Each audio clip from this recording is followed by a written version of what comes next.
Anong mensahe ang kailangan marinig ng mga Aquarius mula sa July 1 hanggang 15, 2024? Nahulog yung headset. Wait lang.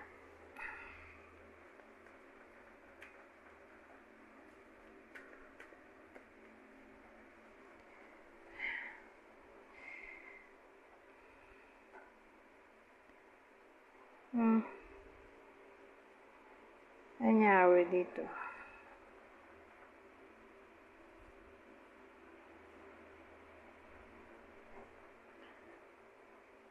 Saan ko ba nabasa? Investment din daw to. Wala naman nakalagay dito. Basta may nabasa ako somewhere. Investment daw tong ano. 7 of Pentacles.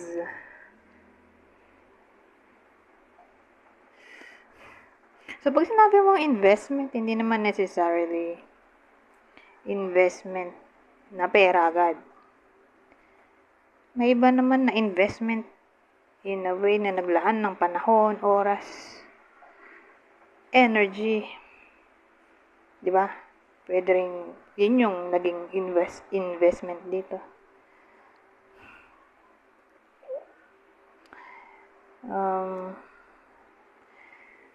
Kaya lang, baliktad nga. Baliktad yung 7 of Pentacles. So, sa madaling salita, walang nangyari sa ininvest. Ang reason ay dahil parang walang care yung partner niya. Ito, saka to. Walang care sa kanya. Ayan na to. Flirty kasi to eh. Flirty card. Ayun o. Nakalagay naman dyan. Dun sa pinakababa. Shameless flirt. OMG. Parang wala nang interest sa kanya yung partner niya. At ang interest ng partner na niya ngayon ay nasa iba.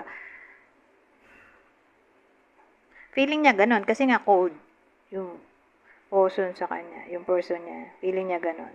May iba na.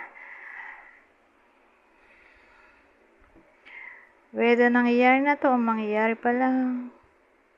Pero dagdagan natin para mas klaro, di ba?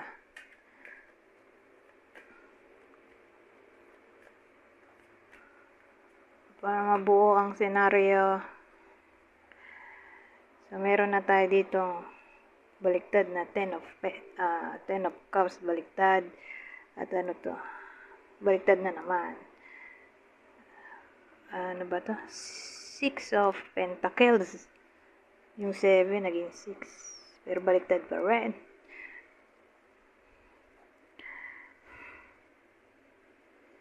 Pamilyado siguro sila. Pero more like hiwalay na siguro to.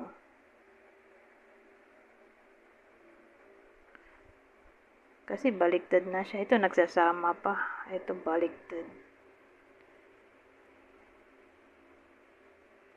Sa bagay, happiness din naman to.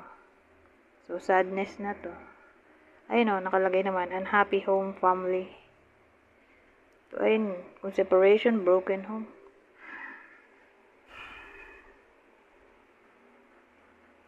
Kasi may nabasa din ako, ito, 6 of Pentacles. Ito, pwede rin daw itong may kinalaman sa balance eh. Kaya siguro hawak-hawak yung scale ng lalaki.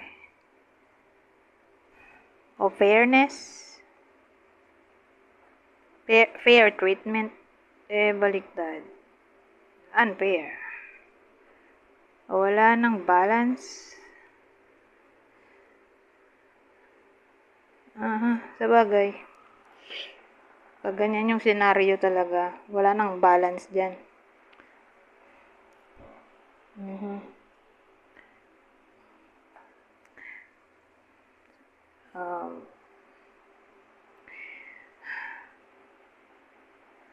Wala nang may...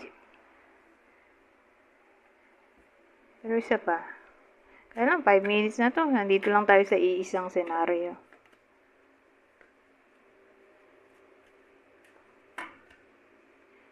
Yun nga, may third party, oh.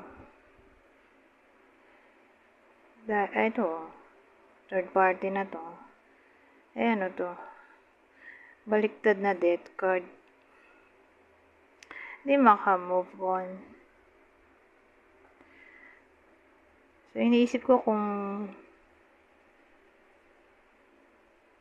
break na ba o hindi pa. Kasi ito break, maraming meaning. Pwedeng loneliness lang o break.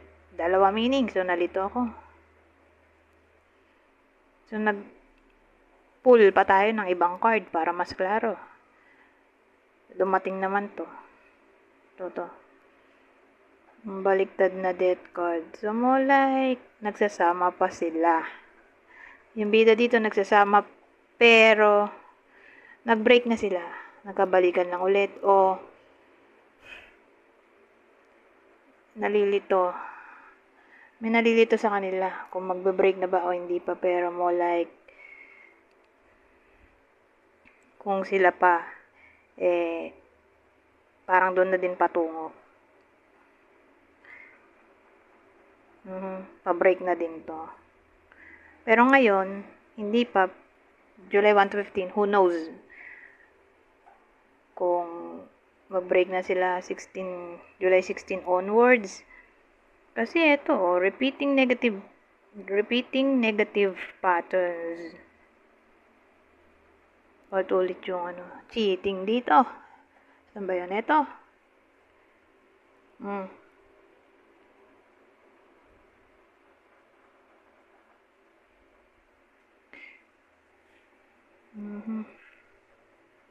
Flirt nga doon eh. Kaya lang, wala tayong makuhang tao. Sino ba itong nakakaramdam nito? Sino ba nagloloko?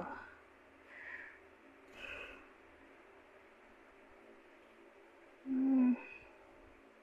7 minutes na to. Mag-end na tayo sa sino yung possible partner. Kasi hindi pa sila break, pero mukhang patungo na din dun. Kasi weak na yung foundation dahil nga sa presence ng third party, dahil flirt yung partner. Pero again, hindi ko masabi kung sino yung nagloloko, babae ba o lalaki, ikaw ba o siya. Pero dito, kukuha tayo ng clue. So, ito yung possible partner ng Aquarius. Okay? Para malaman nyo kung para sa inyo ba ang reading o hindi. Pisces, Scorpio ngayon. Hindi makarelate yung iba. Sabihin natin baka tumama to sa kakilala ng iba sa inyo. So, ito yung possible zodiac sign ng kakilala ng iba sa inyo. Aquarius, kapwa Aquarius. Pisces.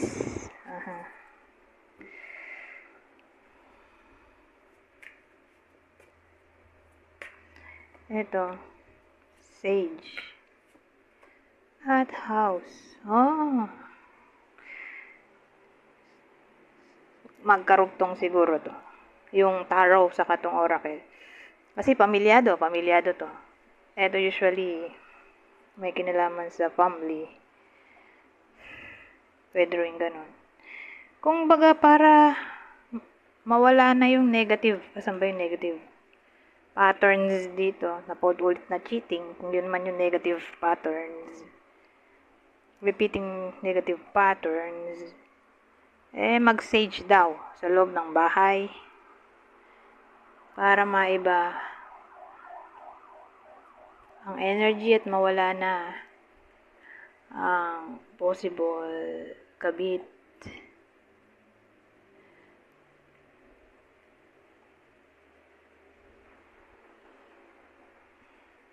O, kung yun ang problem.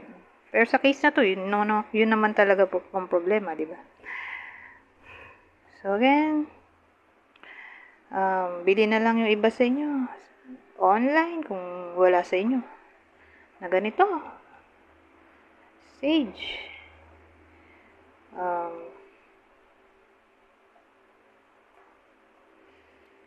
Ano kasi ito makakatulong para maprotektahan ang family o yung mga tao dito sa bahay. O kasi ang sage pwede rin way din siya ng pag-heal. Kaya nga maganda mag-sage sa bahay once a week para lang matanggal ang bad vibes.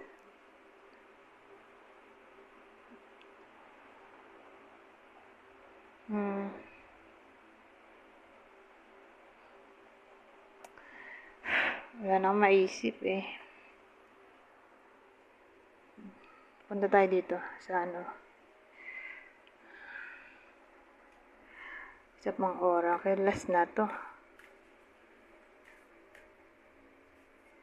Oh, yun.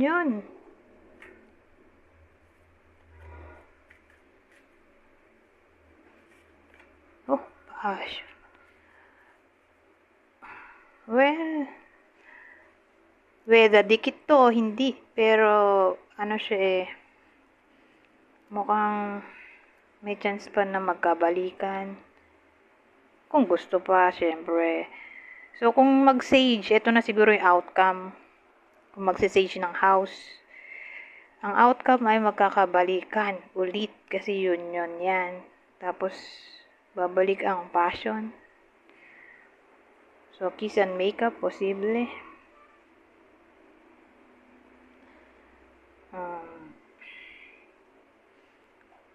Lalo na kung yan nga, magkadugtong. Halimbawa, magkarugtong to dun sa kwento kanina na sila pa rin. Pero, hindi nga mawala-wala yung kabit. So, kung magsisage ay magkakabalikan pa. Babalik ang passion. Kung break na talaga at gusto pa bumalik yung partner, who knows? Pag nag-sage nga ng house, baka lang naman. May chance pang bumalik since nagpo-provide din ng healing yung sage. Pero depende nga sa iba sa inyo kung gusto pa, di ba? Kasi may iba naman na ayaw na sa tindi ng pain, di ba? Ng cheating na nangyari. Pero magkakarugtong lang sila eh. Pero kung ito ay sabihin natin hindi magkarugtong at break na sila at gusto pa ng iba sa inyo na magkabalikan pa.